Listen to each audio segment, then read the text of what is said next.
Oke, Assalamualaikum warahmatullahi wabarakatuh. Jumpa lagi ya bersama saya Kak Eka di channel Eka Adi ya. Kita akan mempelajari kimia. Nah, kalau kita bicara logam natrium atau logam Na ya, kita reaksikan dengan air, apa yang terjadi? Ternyata dia meledak. Nah, kalau Na plus dalam NaCl ya, ion natrium dalam air, apa yang terjadi? Ternyata dia tidak meledak. Oke, yang jadi pertanyaannya, kenapa sih natrium itu lebih reaktif dibanding ion natrium? Padahal kan sama-sama natrium, ya kan? Nah, kemudian apakah ada hubungannya dengan kestabilan atom? Mari kita bahas. Kestabilan gas mulia. Oke, diharapkan setelah melihat tayangan ini, kalian dapat menjelaskan kecenderungan suatu unsur untuk mencapai kestabilan. Oke, yang belum di-subscribe, silakan di-subscribe dulu. Ya, kalau sudah, kita mulai. Kestabilan gas mulia. Nah, atom-atom akan cenderung berusaha memiliki konfigurasi elektron yang stabil, seperti unsur golongan 8A atau gas mulia. Oke, gas mulia itu apa aja sih? Ada helium, ya, konfigurasinya 2. Terus ada neon, ya, konfigurasinya 28. Ada argon, konfigurasinya 288. Ada krypton, ya kan? Ada xenon, ada radon. Oke, kenapa dia stabil? Karena dia memenuhi kaidah duplet. Oke, kaidah duplet ini khusus untuk kulit pertama saja, ya kan? Nah, ini kulit pertama aja, karena helium hanya memiliki satu kulit. Oke, untuk neon, argon, dan krypton ini kan kulitnya lebih dari satu, maka dia memenuhi kaidah oktet. Oktet itu 8. Oke, kita ulang ya, kenapa dia duplet? Karena dia khusus untuk kulit pertama saja. Kalau oktet itu kulit lebih dari satu. Kalau 2, dia harus memenuhi kaidah oktet untuk dia stabil. Oke, untuk mencapai konfigurasi elektron yang stabil, maka suatu unsur harus memiliki elektron valensinya 8, kaidah oktet ya, atau 2 untuk unsur helium. Nah, kalau 2 karena dia kulitnya satu. Kalau yang oktet itu kulitnya lebih dari satu. Oke, bagaimana sih caranya agar atom mencapai kestabilan gas mulia? 1, dengan cara melepaskan elektron. 2, dengan cara menangkap elektron. Yang ketiga, dengan cara memakai bersama pasangan elektron dengan atom lain. Oke, maksudnya apa sih? Kita bahas ya. Oke, ini udah setuju bahwa ini adalah konfigurasi yang stabil karena memenuhi kaidah oktet ataupun duplet untuk helium. Oke.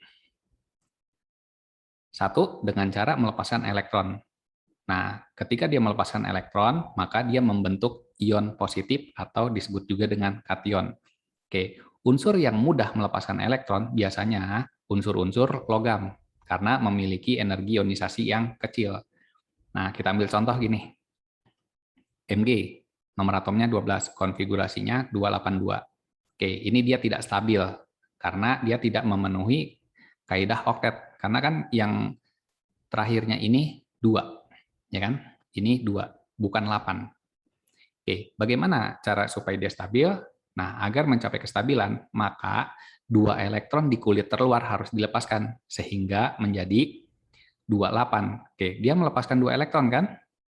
Karena dia melepaskan 2 elektron, maka dia menjadi ion positif. Dia melepaskan 2, maka dia menjadi positif 2. Atau disebut juga Mg2+. Oke, jadi Mg2+ ini stabil karena memenuhi kaidah oktet, yaitu 28, atau konfigurasinya seperti neon. Ya, jadi kesimpulannya, Mg2+ itu lebih stabil dibanding Mg. Oke, ini yang melepas elektron. Nah, kemudian yang kedua, dengan cara menangkap elektron atau membentuk anion. Ya, elektron itu kan negatif ya. Kalau dia menangkap elektron, maka dia menjadi ion negatif atau anion. Oke, unsur yang mudah menangkap elektron biasanya adalah unsur-unsur non-logam karena memiliki afinitas elektron yang besar. Oke, kita ambil contoh gini. Klorin, ya, konfigurasinya 287. Dia tidak stabil karena dia tidak memenuhi kaidah oktet. Kan 7 itu bukan 8, ya kan? Nah, bagaimana supaya stabil? Nah, agar mencapai kestabilan, maka Cl ini akan menangkap satu elektron sehingga menjadi 288. Nah, karena dia menangkap satu elektron, maka dia bermuatan negatif 1. Ya. Oke, ini stabil. Cl- itu stabil karena konfigurasinya seperti argon, yaitu 288. Oke, jadi kesimpulannya, Cl- itu lebih stabil dibanding Cl. Oke ya. Nah, kemudian yang ketiga tadi, dengan cara memakai bersama pasangan elektron dengan atom lain. Nah, misalkan gini, kita ambil contoh. Hidrogen deh, yang paling mudah. Konfigurasinya 1. Nah, maka dia memiliki satu elektron valensi kan? Nah, di sini ada satu elektron.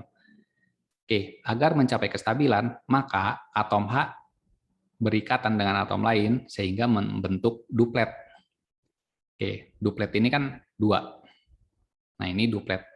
Karena H itu ya kulitnya 1, ya kan?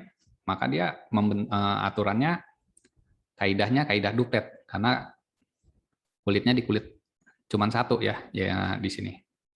Nah, bagaimana supaya dia stabil? Nah, dia harus ini memakai bersama pasangan elektron dengan atom lain. Nah, jadinya di sini ada H2. Oke, sekarang di sini kita lihat H ini berapa nih elektronnya? 1, 2. Oke, sedangkan H yang di samping lagi juga dia elektronnya ada 2. Oke, dia jadi memenuhi kaidah duplet. Ya, jadi H2 itu lebih stabil dibanding H. Oke, kita ambil contoh lainnya. Nah, ini di sini ada fluor ya, 27. Nah, jadi kan elektron valensinya 7 nih ya, 1, 2, 3, 4, 5, 6, 7. Oke, supaya stabil dia kan harus memenuhi kaidah oktet. Loh, kok oktet? Kenapa? Karena ini kulitnya lebih dari 1 kan? Nah, bagaimana supaya dia oktet? Ya, agar mencapai kestabilan, maka si F ini harus berikatan dengan atom F lainnya sehingga menjadi oktet. Nah, oktet ini berarti 8 nih di sini. Ya. Oke, kita cek apakah F2 ini lebih stabil dibanding F. Oke, kita lihat ya di sini ya. Ada berapa elektron nih? 1, 2, 3, 4, 5, 6, 7, 8. Oke, ada 8 elektron kan? Ya, dia oktet stabil. Nah, kita lihat F yang di sebelah kanan sama, dia juga ada 8. 1, 2, 3, 4, 5, 6, 7, 8. Oke, jadi dia memiliki 8 elektron terluarnya ya. Oke, jadi ini memenuhi kaidah oktet. Jadi F2 itu lebih stabil dibanding F. Oke, ini dengan cara pemakaian bersama pasangan elektron dengan atom lain. Oke, terima kasih ya. Terus dukung channel ini ya dengan cara di-subscribe, ya kan? Ya, terus dukung atau bisa di-like juga. Boleh kalian share ke teman-teman kalian. Oke, semoga bermanfaat. Assalamualaikum warahmatullahi wabarakatuh.